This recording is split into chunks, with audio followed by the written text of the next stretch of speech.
I don't know who needs to hear this, but it's okay to like your man. It's okay not to hate all men. It's okay to want to take care of him. It's okay to uplift his name in public instead of tearing him down in front of all your girlfriends. Shout out to MTR for this compilation. Thank you very much.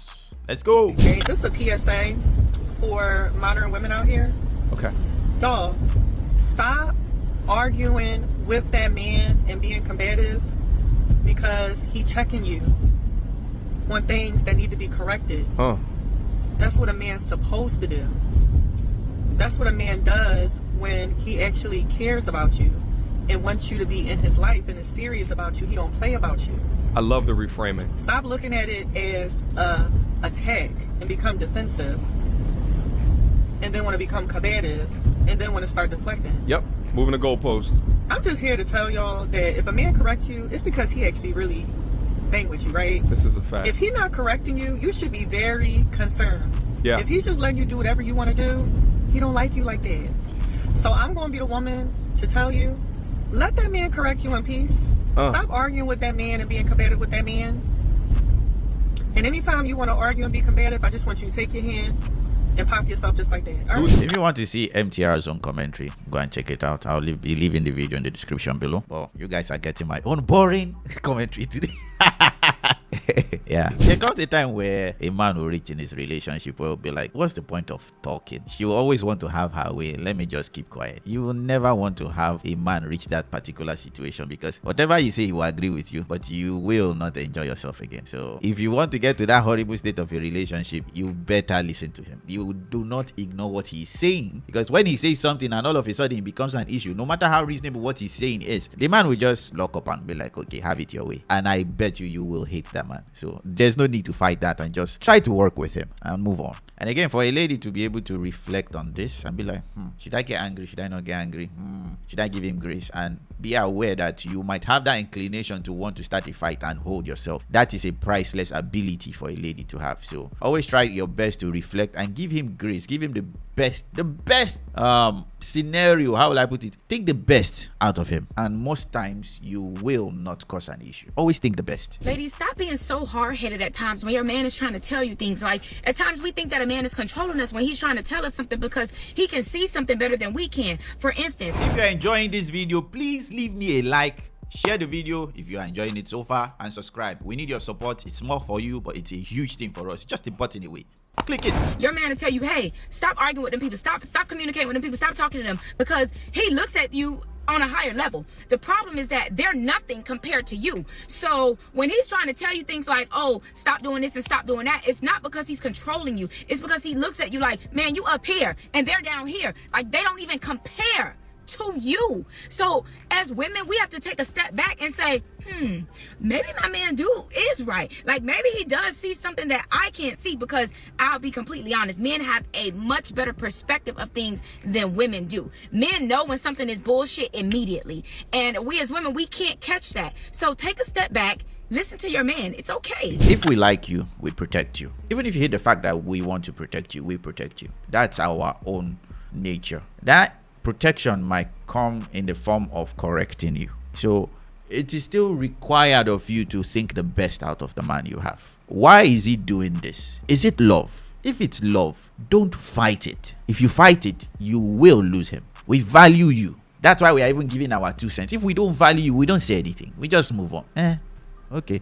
I almost lost my husband for the lack of respect that I showed him in our relationship. I grew up around women who I believed were not respectful towards men. They got loud, always were fighting. And for me, I always said I would never do that to my spouse. When I got married to Vincent, I worked very hard to make sure I never did those things. And in my mind, that correlated as I respect him. And it wasn't until we kept arguing and we kept fighting, and the one thing that he would bring up and say, you don't respect me, and in my mind I'm like, but I do respect you. Like, I thank him for his grace and his patience with me as I have learned, and I am still learning what respect look like. But as a woman, I've also learned that we can't come into a relationship with a man and do it based on even what we feel like we've healed from or what we've learned from past relationships. We have to really take the time to listen to that man, to truly understand what he desires and what his image of something is, instead of taking it offensively defensively is, well, what we do is not good enough. A lot of men who are emotionally intelligent know what they want. They just have to feel and understand that we come from a humble place and we care about learning what something looks like to them.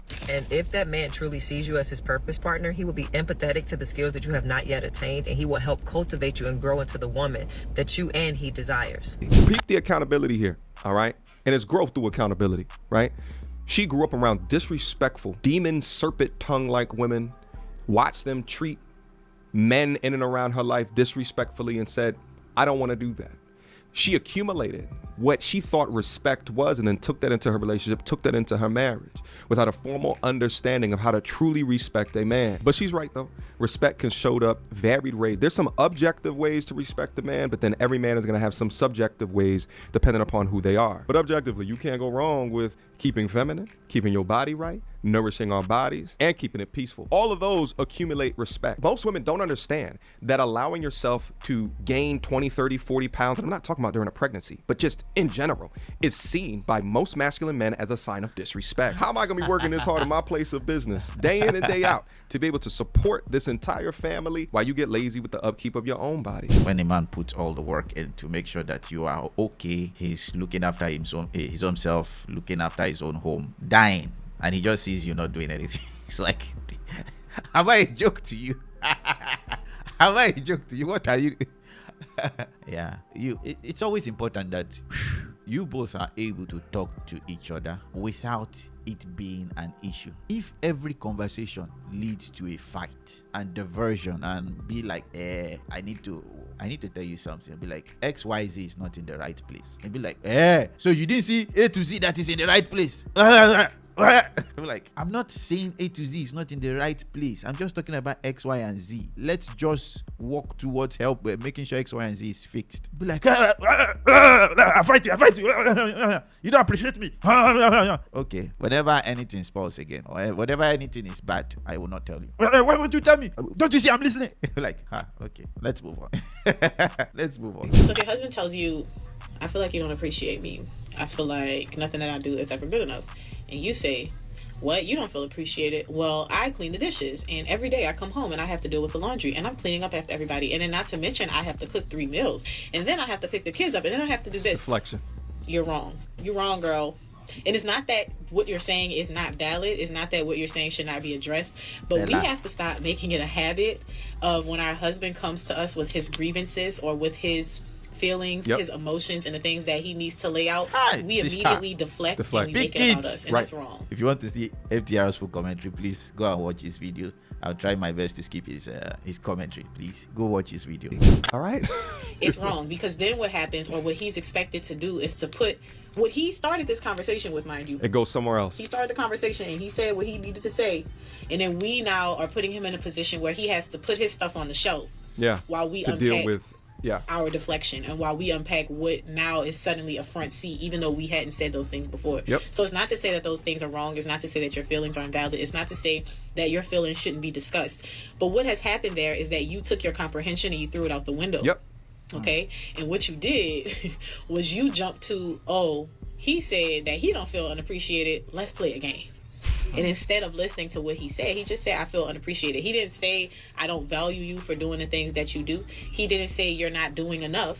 Okay? Because I think we conflate the two. We say, oh, if he feels unappreciated, it must mean that he thinks I'm not doing enough. When we think about the word and what that means, what he's saying is, it would help if you said thank you every now and then. It would help if maybe you showed him that you cared about the things that he is doing, instead of using every opportunity that he comes to bring this up to you as a chance to throw back at him what you are doing. Because if he says that he feels unappreciated, all he's needing is for you to give him some verbal affirmation, and maybe some other things, right? Maybe he wants a little bit more affection. Maybe he wants you to just acknowledge that he's doing these things in the same way that we want to be acknowledged, in the same ways that we want to be understood, in the same ways that we're like, I want you to bring me flowers on a random Thursday. Sometimes he just wants you to acknowledge him. Sometimes he just wants you to call him handsome on a random Tuesday. Sometimes he wants you to say, baby, you're doing a good job. Because what we tend to do, and I'm not saying all women do this, but we do have a tendency to feel like I'm doing more, so I should be appreciated. And if it weren't for me, and I don't blame, it's not your fault. Society is telling you that, the feminist movement is telling you that you don't need a man. It's telling you that you can do it all on your own. And the truth is, both parties can do it on their own. Your husband was fine before he met you, and you were doing fine before you met him, but now two became one. and we have no business sitting in here going tit for tat like this. So we have to learn how, and it's not just if your husband says he feels unappreciated, it's anything that he says to you. If he says anything that he brings up as a grievance, you have to fight for your life to not deflect and make that conversation about you. Because again, what happens is we do that.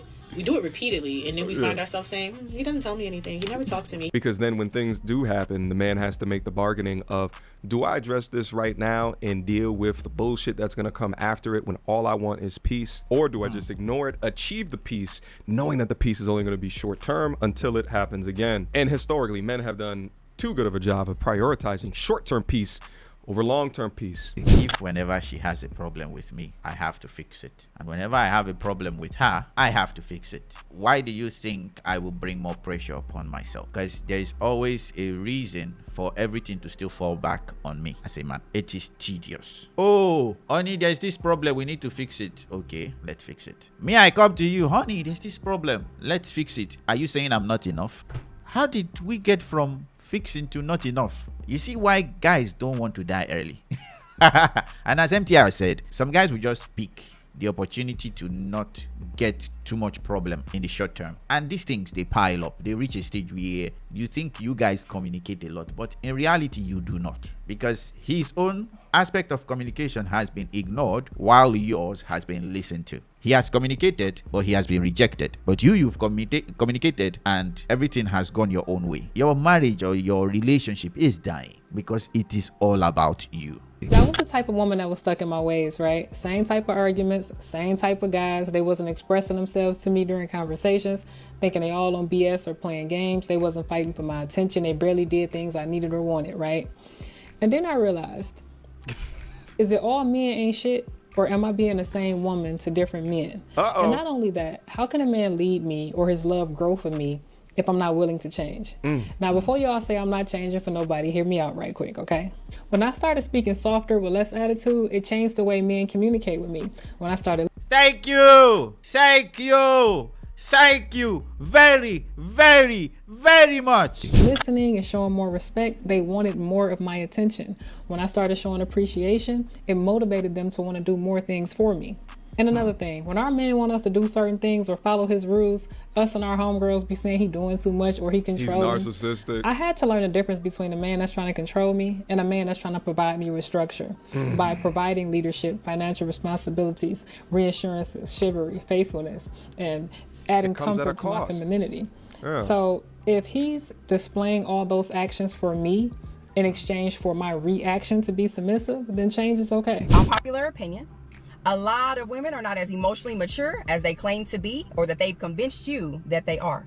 Because emotional maturity is the ability to understand, manage, and express your feelings and your emotions in a healthy way inside of your relationship whenever you're facing challenges, especially whenever you're mad.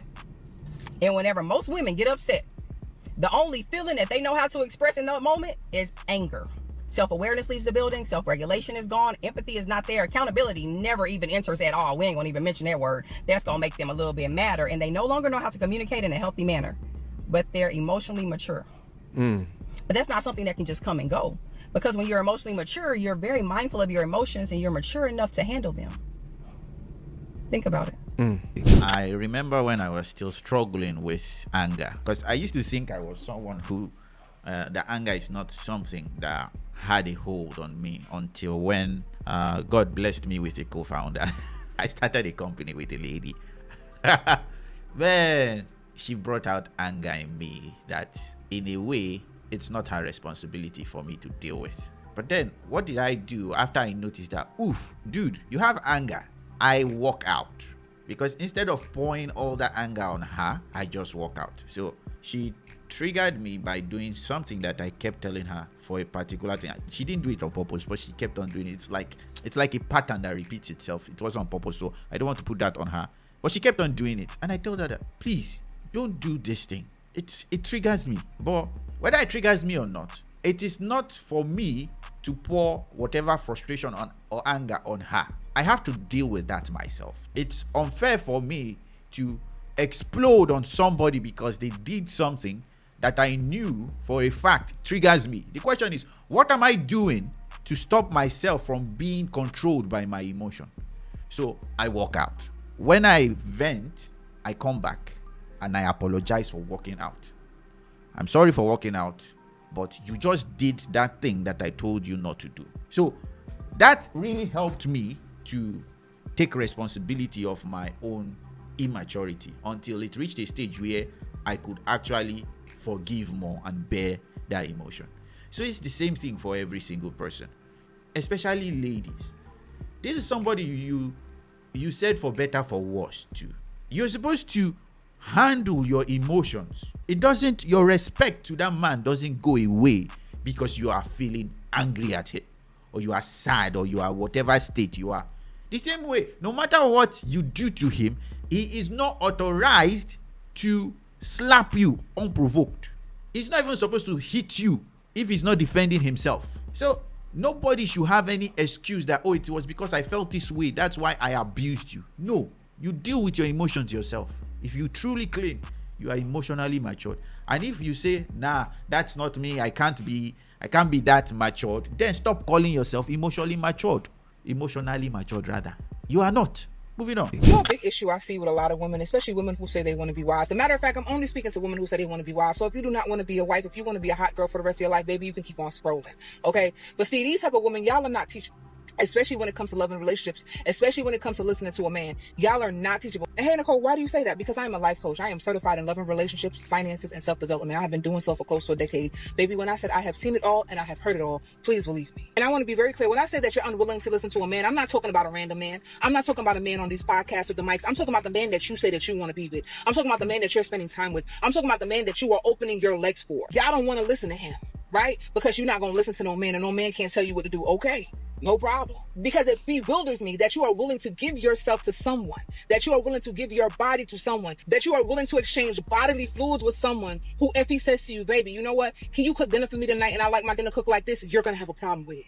Let's make this make sense. And the crazier part is these women will not listen to the man that they chose and the men that they say they want to be with, but they will listen to their miserable ass friends who are in the same boat, in the same predicament as they are. And they'll sit around and be girls with their friends who have absolutely nothing, just like they do. I'm not just talking about not having a man. I'm talking about not having anything that they say they want out of life. You cannot say that you want to be a wife, especially when you're talking about you want that soft life and you want to be taken care of. You can't say that you want to be a wife and you're unwilling to do wifely things. And also the problem with a lot of y'all is that y'all don't really want to be a wife. You want to be married. So simple as I could put it. You want a healthy relationship?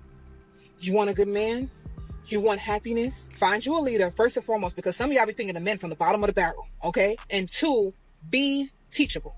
Be amicable. Otherwise, be lonely or be with toxic men. I guess our context here is women with a casual relationship or a relationship that is in the direction of marriage that don't listen to her man.